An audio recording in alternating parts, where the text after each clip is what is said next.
সম্মানিত ভাই ও বন্ধুগণ, আজকে বাংলাদেশ জামাত ইসলামী 5 দফা দাবি দিয়েছে। জুলাই সনদ অবিলম্বে বাস্তবায়ন করতে হবে, লেভেল প্লেইং ফিল্ড তৈরি করতে হবে, সুষ্ঠু নির্বাচন দিতে হবে এবং সকল নাগরিকের ভোট নিশ্চিত করতে হবে। ঠিক কিনা? সমস্ত সমস্ত হত্যাকাণ্ডের বিচার করতে হবে।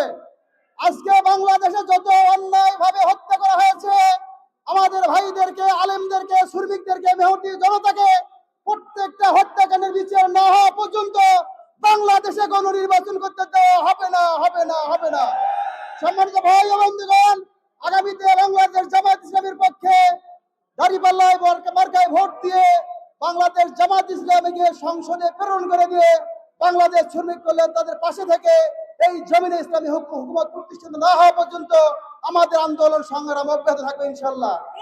আল্লাহ তাআলা তাই বলছেন, ওয়ালা তাহিনু ওয়ালা তাহজানু ওয়ালা তাহিনু ওয়ালা তাহজানু ওয়া আনতুম আ'লাউনা ইন কুনতুম মুমিনিন।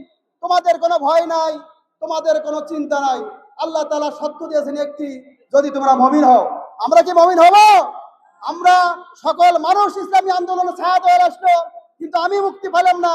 এই ইসলামী আন্দোলন দিয়ে সফলতায় পৌঁছে আমার কোনো লাভ হবে না। ঠিক কিনা? অতএব আপনাকে আমাকে অবশ্যই আল্লাহ তাআলার দরবারে মুক্তি পেতে হবে। ঠিক কিনা? তাই আমি আপনাদের প্রতি উদাত্ত আহ্বান রাখবো, আমরা আমাদের সালাতগুলো সঠিকভাবে আদায় করব। ইসলামের যত বুনিয়াদ আছে সেইগুলি আমি নিজে ধারণ করব, সমাজে প্রতিষ্ঠিত করার জন্য চেষ্টা করব। আসুন আল্লাহ তাআলা আমাদেরকে সঠিকভাবে ইসলামী বুনিয়াদী শিক্ষাকে ধারণ করে এই জমিনে বাস্তবায়ন করার সুযোগ করে দেন। আমা তৌফিক ইল্লা বিল্লাহ। আসসালামু আলাইকুম ওয়া রাহমাতুল্লাহ।